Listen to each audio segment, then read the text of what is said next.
같이 기도함으로 새벽기도 시작하겠습니다. 하나님 아버지 감사합니다. 오늘도 주님 앞에 나아가 하나님의 말씀을 듣습니다. 말씀이 우리 가운데 깨달아지고 곱씹어지고 그 말씀이 우리 가운데 등불이 되며 우리 가운데 단 꿀송이와 같이 우리 가운데 은혜가 되는 시간, 하나님을 더 알아가는 시간, 하나님을 더 사랑할 수밖에 없는 시간, 그런 은혜의 시간이 이 시간이 되게 도와주옵소서. 예수님 이름 받들어 기도합니다. 아멘. 오늘 말씀은 마가복음 9장 38절에서 50절입니다. 마가복음 9장 38절에서 50절까지의 말씀입니다. 요한이 예수께 여짜오되 선생님, 우리를 따르지 않는 어떤 자가 주의 이름으로 귀신을 내쫓는 것을 우리가 보고 우리를 따르지 아니하므로 금하였나이다. 예수께서 이르시되 금하지 말라. 내 이름을 의탁하여 능한 일을 행하고 즉시로 나를 비방할 자가 없느니라. 우리를 반대하지 않는 자는 우리를 위하는 자니라. 누구든지 너희가 그리스도에게 속한 자라 하여 물 한 그릇이라도 주면 내가 진실로 너에게 이르노니 그가 결코 상을 잃지 않으리라. 또 누구든지 나를 믿는 이 작은 자들 중 하나라도 실족하게 하면 차라리 연자 맷돌이 그 목에 매어 바다에 던져지는 것이 나으리라. 만일 네 손이 너를 범죄하게 하거든 찍어버리라. 장애인으로 영생에 들어가는 것이 두 손을 가지고 지옥 곧 꺼지지 않는 불에 들어가는 것보다 나으니라. 만일 네 발이 너를 범죄하게 하거든 찍어버리라. 다리 저는 자로 영생에 들어가는 것이 두 발을 가지고 지옥에 던져지는 것보다 나으니라. 만일 내 눈이 너를 범죄하게 하거든 빼버리라. 한 눈으로 하나님의 나라에 들어가는 것이 두 눈을 가지고 지옥에 던져지는 것보다 나으니라. 거기에서는 구더기도 죽지 않고 불도 꺼지지 아니하느니라. 사람마다 불로서 소금 치듯 함을 받으리라. 소금은 좋은 것이로되 만일 소금이 그 맛을 잃으면 무엇으로 이를 짜게 하리요. 너희 속에 소금을 두고 서로 화목하라 하시니라. 아멘. 오늘 본문에는 제자 요한이 예수님께 와서 이렇게 말을 하죠. 어떤 사람이 주님의 이름으로 귀신을 내쫓습니다. 이게 얼마나 놀라운 이야기예요. 사실 우리가 앞에서 그 마가복음 9장 18절 보면 한 사람이 그 귀신 들린 아이를 데리고 와서 제자들에게 내쫓아달라라고 했지만 그것을 능히 감당하지 못했다라는 대목이 나오죠. 그래서 28절에 집에 들어가시매 제자들이 조용히 묻자오되 우리는 어찌하여 능히 그 귀신을 쫓아내지 못하였나이까. 제자들이 이 귀신을 쫓아내지 못했다라는 그 분명한 사건이 9장에 나오는데 오늘 좀 지나서 9장 같은 장에 그 예수님을 따라다니지 않는 사람이 예수님의 이름으로 귀신을 내쫓았다라는 이야기가 나와요. 제자들보다 나은 거 아닌가요? 제자들은 이런 일을 할 수 없는데 제자들도 아닌 사람이 예수님의 이름으로 귀신을 내쫓는 일이 벌어진다라는 거예요. 이 당황스러운 사건인데 당황스러운 경우 아닙니까? 그런데 이 요한이 그걸 보고 어떤 행동을 했냐면 우리와 함께 갑시다라고 이야기한 게 아니에요. 우리와 함께 안 다니니까 그거 하는 것을 금하였다라고 이야기해요. 그러니까 여기가 굉장히 중요한 대목이죠. 우리라는 표현이 굉장히 중요해요. 왜냐하면 우리를 따르지 않는 어떤 자라고 이야기할 때 마치 예수님을 자신들이 소유한 것처럼 자신들에게만 정통성이 있는 것처럼 자신들이 마치 예수님을 포로로 사로잡고 우리가 가는 길이 맞고 너희들은 다 틀리다. 바로 우리는 하나님의 왕국을 만들어가는 길이다. 그 외에 우리를 따르지 않는 자는 다 가짜다 라고 주장하는 거죠. 마치 예수님을 모시고 다니는 게 아니라 그 예수님을 모시고 다니면서 행세하는 사람처럼 보인다라는 거예요. 우리라는 단어가. 그러니까 자신들은 특별한 존재고 구별된 존재고 그렇게 여기면서 말하는 어떤 뉘앙스가 우리라는 표현 안에 들어있는 거죠. 하지만 이미 말한 대로 제자들은 귀신도 못 쫓아내는데 그 사람은 예수의 이름으로 귀신을 쫓아내는 어떻게 보면 제자들이 더 열등생들 같이 보인다라는 거예요. 우리라고 말하면서 아주 어깨에 힘을 주지만 정작 열등생 같은 존재들이 제자였다라는 거죠. 그래서 예수님이 이런 말씀하시죠. 41절 누구든지 너희가 그리스도에게 속한 자라 하여 물 한 그릇이라도 주면 내가 진실로 너에게 이르노니 그가 결코 상을 잃지 않으리라. 지금 무슨 이야기를 하시는 거냐 하면 우리라고 말하면서 우리는 너희와 다르다라고 말하는 이런 제자들의 행동은 사실 바리새인들과 다를 바가 없다라는 거죠. 바리새인들의 가장 큰 특징이 뭐냐 하면 나는 너희와 달라. 나는 세리와 같지 아니하고 음탕한 자들과 같지 아니하고 금식을 하고 11조를 하고 나는 구제를 하는 하나님의 율법을 잘 지키는 존재야. 너희와 같은 존재가 될 수 없어. 이런 식의 말하는 바리새인들이나 우리는 예수님을 지금 모시고 가고 있어. 그러니까 우리와 함께하지 않는 자들은 다 가짜야. 자신들이 구별된 것처럼 구는 면에서는 똑같다라는 거죠. 근데 예수님이 이 땅 가운데 오셔서 제자들을 택하신 것이 그들이 구별되어서 탁월하기 때문에 그들을 부르신 게 아니죠.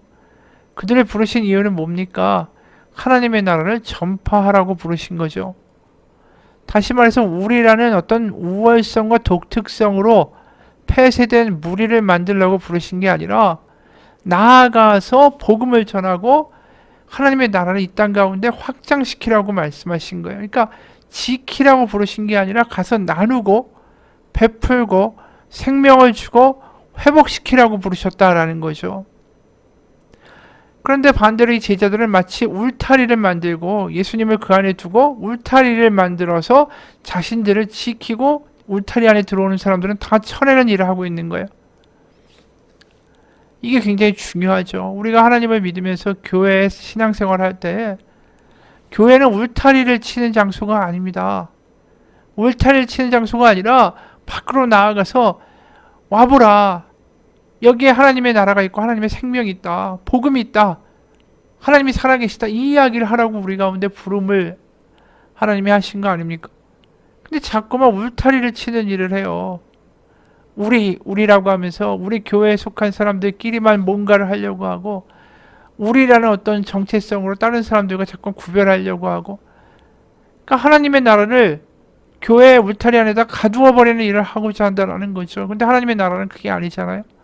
세상에 나아가 하나님의 나라가 왔다라고 믿지 않는 모든 이들 가운데 선포하며 하나님의 임재와 하나님의 통치를 선포하는 거 그게 하나님이 제자들을 부르신 이유 아닙니까? 그러니까 교회를 근사하게 짓고 큰 건물을 짓고 아름답게 짓고 거기다가 돈을 다 투자하면서 이제 우리 교회고 이 아름다운 교회가 우리 거고 여기에 속한 우리는 우리끼리 행복하게 지내자가 이게 하나님의 나라를 만드는 것과는 상관이 없을 수 있다라는 거죠. 미국의 감리교 감독님이 있었어요. 이분이 한 이야기를 합니다. 자기가 섬기는 그 한 큰 주, 미국의 한 주를 이제 관할하는 게 이제 감독이에요. 감리교의 높은 자리, 고위직이죠. 근데 그 주에 이 토네이도가 닥쳐가지고 이 교회가 완전히 하나가 무너져 버렸어요. 그러니까 교인들이 망연자실하게 되고 그래서 이 감독님이 거기에 달려갔죠. 가보니까 정말로 뭐 하나 남지 않고 완전히 다 무너져 버린 거예요. 그래야 이 감독님이 얘기했어요. 여러분 걱정하지 마십시오. 새로운 교회를 우리가 보험금을 받아서 우리가 이 교단으로부터 해서 반드시 교회를 다시 재건하겠습니다. 근데 사람들의 반응이 그냥 미지근한 거예요. 그러니까 이해가 안 가죠. 거기 목사님한테 물었어요. 아니 교회를 새로 지으면 되는데 왜 이렇게 낙담하고 이런 식으로 사람들이 매가리가 없습니까? 그랬더니 그 무너진 교회 목사님이 이렇게 말하는 거예요. 당장에 우리가 교회에 예배드릴 곳이 없기 때문에 다음 주부터는 여기서 한 1km 정도 떨어져 있는 같은 감리교회에 가서 같이 예배를 드려야만 합니다. 감독님이 그게 뭐가 문제가 됩니까? 그랬더니 이 목사님이 하는 이야기가 우리는 모든 회중이 다 백인이고 1km에 떨어져 있는 그 감리교회는 완전히 회중이 다 흑인들 뿐입니다. 우리가 그동안 몇 번 같이 집회도 해보려고 하고 연합하여 뭔가를 해보려고 했지만 우리가 인종이 달라서 너무나도 예배의 이 분위기도 다르고 신학도 다르고 행동하는 방법도 달라서 여러 번 연합 행사나 무언가를 해보려고 할 때마다 번번이 실패하고 지금은 그냥 그 교회는 그 교회, 우리는 우리 이렇게 지내고 있었습니다. 근데 갑자기 이제 거기 가서 예배를 같이 드려야 되니까 이게 참 난감한 일이다라는 거죠. 그러니까 이 이야기를 들은 이 감독님이 이렇게 이야기했어요. 아, 어떻게 보면 이 토네이도가 하나님이 이 두 교회가 하나 되게 하기 위한 가장 효과적인 방법을 사용하신 걸지도 모르겠네요. 이 말이 뭘까요? 나는 백인들, 당신들은 흑인들, 당신들은 우리하고 달라. 그냥 우리끼리, 당신은 당신들끼리 예배드리고 하나님 섬기자. 이렇게 지내왔던 두 교회가 건물이 무너지니까 드디어 한 회중이 돼서 한 곳에서 예배할 수밖에 없는 상황이 벌어진 거죠. 사실 하나님이 원하시는 게 그거예요. 우리라는 어떤 테두리를 두고 울타리를 치는 게 아니라 울타리를 부수고 바깥으로 나아가 하나님의 나라를 이야기할 수 있는 공동체가 되길 원하신다라는 거죠. 그게 우리들의 삶이 되기를 원하신다라는 거예요. 바로 하나님이 우리를 왜 부르셨는가? 우리가 다시 한번 생각해 보기 원합니다. 오늘 본문은 우리 가운데 분명히 도전을 주는 거예요. 우리가 울타리를 만들고 세상과 구별되는 뭔가 교회를 만들겠다고 우리 스스로를 그 울타리 안에 가두어 버리는 짓을 하라는 것이 아니라 세상에 나아가 생명을 주고 연합하고 하나 되는 일을 하기 위하여 우리가 부름받았다라는 것을 분명히 기억해야 한다라는 거죠. 그건 다른 말로 말하면 우리가 해야 할 싸움은 울타리를 지키는 싸움이 아니라 세상에 나가 생명을 주는 싸움을 해야 되는 거예요. 그러니까 이민교회가 참 문제가 많은 이유가 뭐냐면 울타리를 만들고 미국 사회에서 한인들이 한국말을 하면서 한국 음식을 먹는 동떨어진 섬과 같은 그러한 존재를 교회로 만들어버리는 거죠. 그러면서 자기들끼리 그 울타리 안에서 계속 싸워요. 내가 장로가 돼야 된다. 내가 더 높은 자리에 올라가야 된다. 이게 지금 딱 제자들이 하는 거 아닙니까? 예수님의 볼모로 잡고 울타리를 딱 치고 내가 더 높은 자리에 올라가야겠어. 이거 가지고 길바닥에서 싸우는 게 제자들이 하는 일 아닙니까? 교회에서 분란이 있고 갈등이 생기는 건 이유가 뭘까요? 울타리를 치고 그 안에서 머물러서 싸우고만 있으니까 그렇게 생기는 문제라는 것입니다. 교회가 생명을 회복하고 하나님의 나라를 선포하면 교회는 절대로 그 안에 분란이 있을 수가 없어요. 그리고 우리가 하나님께 부름받으신 이유는 하나님 우리를 부르신 이유는 나아가 생명을 주라는 것입니다. 이게 우리 가운데 확고하고 믿어지고 그게 우리 가운데 사명이 되면 교회는 자연적으로 하나님이 임재하신 하나님의 나라가 될 수밖에 없다라는 거죠. 그래서 아까 이야기한 대로 예수님이 강하게 말씀하시잖아요. 나를 믿는 자, 작은 자 한 사람이라도 실족하게 하면 연자 맷돌에 그 목을 메어서 바다에 던져지는 게 낫고 냉수 한 잔이라도 줄 모르면 그 사람은 하나님께 버림받을 것이고 네가 손이 너를 범죄하게 하거든 찍어버리고 눈이 문제를 일으키면 장님이 되라 이렇게 강하게 이야기하신 이유는 뭐냐 하면 그만큼 우리라는 울타리 안에 갇혀있는 것이 얼마나 하나님 보시기에 문제가 많은가를 질타하시는 거예요. 작은 자, 또 소자에게 냉수를 주고 그 사람을 돌보고 이게 다 뭡니까? 생명을 주라는 거예요. 내가 너희를 부른 이유는 울타리를 치고 거기서 지지고 볶고 살라는 게 아니라 생명을 주라는 것이다. 그것을 하는데 걸림돌이 된다면, 그것을 할 수 없다면 너의 손과 발을 차라리 자르는 게 낫지 않냐? 너의 손과 발이 뭐에 쓰려고 거기 갖고 있는 거냐? 너의 손과 발은 내 손과 발이 돼서 생명을 주고 회복을 주고 하나님의 나라를 선포하기 위하여 내가 너희를 손과 발로 사용하는 것이 아니냐라고 말씀하시는 거예요. 여러분 우리가 뭘 위하여 싸우고 있는가 생각해야 돼요. 하나님의 나라를 삶 속에서 전파하는 것. 그게 하나님의 나라가 마치 가루 섬 아래 누룩을 넣어 부풀게 한 그 여인의 모습과 같다라고 하는 거 아닙니까? 우리가 부족해요. 연약해요. 하지만 이 누룩같이 부족한 그런 부정한 존재라 할지라도 그 하나님의 말씀을 듣고 정말 감동하여 하나님의 나라를 전파하고자 하면 그 누룩 때문에 밀가루 서말이 엄청나게 부푸는 것처럼 하나님의 나라가 그곳에 임하게 될 것이다.